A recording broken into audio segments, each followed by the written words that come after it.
Hey there, rodeo fans. Richard Sutherland here with your Bits and Spurs News Day. And folks, do I have some exciting news to share with you today? We're talking about the return of an 8-time world champion, some absolutely electric performances at the Wilderness Circuit Finals, and a whole lot of cowboys and cowgirls punching their tickets to both the NFR and the NFR Open. So grab your coffee, settle in, and let's talk some rodeo. All right, let's dive right into our top story because, folks, this is the one everyone's been waiting for. It's been months since we've seen Stetson Wright compete at a PRCA rodeo. The 8-time world champion and 11-time NFR qualifier suffered an injury late this summer, right near the end of the 2025 season. And while he'd hoped to make it back for the Governor's Cup Cinch playoffs finals in Sioux Falls, that just didn't happen. But here's the good news. Wright made his official return last week at the 2025 Wilderness Circuit Finals in Heber City, Utah. And let me tell you, it was worth the wait. Now, despite being sidelined for months, Wright still managed to qualify for the NFR in 2 events this year. I mean, come on, the man's ranked 12th in Saddle Bronc riding, 2nd in bull riding, and he's leading the all-around standings. That's just the kind of cowboy Stetson Wright is, folks. And speaking of the Wilderness Circuit Finals, let me tell you, this wasn't just any rodeo. The Wasatch Event Center in Heber City was packed with NFR qualifiers in bareback riding, steer wrestling, saddle bronc, and barrel racing. It was like getting a preview of the Thomas and Mack in December. The total payout was over $241,000, and the competition absolutely fierce. Here's a fun fact for you. Did you know the Wilderness Circuit covers 2.5 states? That's Nevada, Utah, and southern Idaho. And get this, Idaho is the only state in the entire country that's divided between 2 circuits. How about that? Let's talk about what went down in each event. And we're starting with the ladies in breakaway roping. Now, there were 3 Bedke sisters competing, Auburn, Carly, and Zoe. And folks, they showed up ready to rope. Auburn won the first round with a 3.8 second run. Carly tied for 4th in round 2 with 3.3 seconds. And then Zoe, she absolutely smoked the final round with a 2.6 second run. The fastest time of the entire finals. But here's the thing. It was Carly who took home the average title, finishing 10.6 seconds on 3 head. She was one of only 3 cowgirls to rope all 3. And with that win, she's headed to the NFR Open in Colorado in 2026. How cool is that? Moving on to bareback riding, and let me tell you about Idaho's Cooke. This young man is headed to his 2nd straight national finals rodeo, and he dominated in Heber City. Cooke won 3 go-rounds and swept up 2 Wilderness Circuit Finals titles like it was nothing.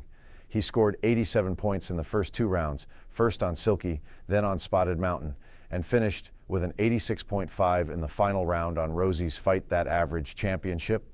It was in the bag. Cooke took home almost $11,000 from this rodeo alone, and now sits atop the Wilderness Circuit bareback standings.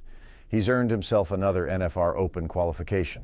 But first, he's headed to the Thomas and Mack as the number 10 ranked bareback rider in the world. Now, before we go any further, let me tell you about something that's perfect for the holiday season, folks. Are you tired of the same old mass-produced stuff from Amazon? This year, skip all that and discover a better way to shop at lovemyhorse.com. Your one-stop Western marketplace featuring real makers, real craftsmanship, real grit, and real America. You'll find your trusted Western brands and over 50 independent Western boutiques all in one place. We're talking hand-tooled leather, custom jewelry, boutique-made apparel. Every piece tells a story because you deserve more than fast fashion. And right now, they've got free shipping happening. Head over to lovemyhorse.com and check it out. Okay. All right, let's get back to the action and talk about steer wrestling, because the pen at the Wilderness Circuit Finals was essentially a mini-NFR. I'm talking 12-time NFR qualifier Dakota Eldridge, 5-time world champion Tyler Wagesback, that's 11 NFR qualifications right there, and 6-time NFR qualifier Stetson Jorgensen. When the dust settled, the average title was won by just 0.2 of a second, folks. 0.2. Jorgensen took home the championship after winning the 3rd round with a 3.4 second run, the fastest steer wrestling time of the finals. This is Jorgensen's 4th Wilderness Circuit title, and he earned over $6,200 from this rodeo, boosting him to number 1 in the Wilderness Circuit standings. As both the average and year-end champion, he's headed to the NFR Open in 2026 to compete for his first national circuit finals title. But that's not all. Jorgensen's also headed to Vegas, ranked 7th in the PRCA Steer Wrestling World Standings, looking for his first world championship. Let's be honest, folks, this cowboy is on fire right now. In team roping, header Travis Whitlow and heeler Tyler Whitlow are your 2025 Wilderness Circuit Average champions, and they're headed to their first NFR Open. The Whitlows roped consistently throughout the finals, finishing with 19.9 seconds on 3 head. Meanwhile, 2-time NFR header Jake Smith and 3-time NFR heeler Douglas Rich will head to the NFR Open as the year-end champions. These guys won the Snake River Stampede, one of the largest wilderness circuit rodeos, and earned almost $36,000 from wilderness circuit rodeos this season. Smith's ranked 11th in the header standings. Rich is 13th in the heeler standings, and they'll be roping together at the NFR in December. Now let's talk Saddle Bronc riding. And folks, this is where the Wright family really showed what they're made of. A Wright brother won every single round at the finals. We had Rusty, Ryder, Stetson, and their uncle Spencer all competing, and the Wrights are basically rodeo royalty in the wilderness circuit. Generations of this family have competed at these finals in Heber City. 5-time NFR qualifier Rusty Wright took home the average championship with 2 go-round wins. He scored 85.5 on Sadie's Brew in round 2, then absolutely lit it up in the final round with an 88-point ride on Hippie Mountain that gave him 256.5 points on 3 head and almost $10,000 in winnings, plus an NFR Open qualification. But here's the thing about Stetson Wright. This man won 7 wilderness circuit rodeos during the season, including major wins in Gooding, Idaho, and Ogden, Utah. He finished with almost $70,000 in season earnings, taking the year-end title by about $20,000. Both Rusty and Stetson are previous National Circuit Finals champions, and they'll both be trying for their second title at the NFR Open next summer.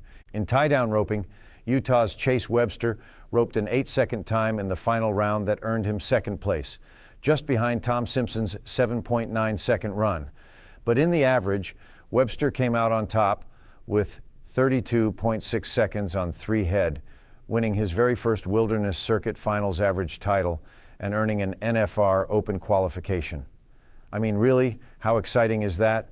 The year-end award went to 2-time world champion and 4-time NFR qualifier Riley Webb. Webb won last year's Circuit Finals average and went on to dominate Wilderness Circuit rodeos this year, including winning the Reno Rodeo and bringing in almost $53,000 Webb heads into his 4th NFR as the #1 tie-down roper in the world, searching for his 3rd consecutive world title. No matter what happens in Vegas, he'll also be competing for his first National Circuit Finals title at the NFR Open. Barrel racing brought us some fantastic competition with 2 Wilderness Circuit cowgirls headed for Vegas. Anita Ellis, who qualified for her first NFR this year, and 5-time NFR qualifier Carly Otero. While each won a round, it was Utah's own Caitlin White who took home the average title with 46.78 seconds on 3 runs, earning herself an NFR Open qualification.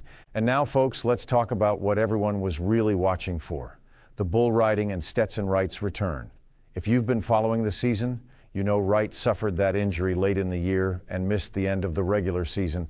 But in Heber City, the 8-time world champion reminded everyone exactly why he's, well, an 8-time world champion. Wright won the first round with an absolutely insane 90-point ride on Big Shasta. 90 points, folks. Then he won the second round on Jiggy.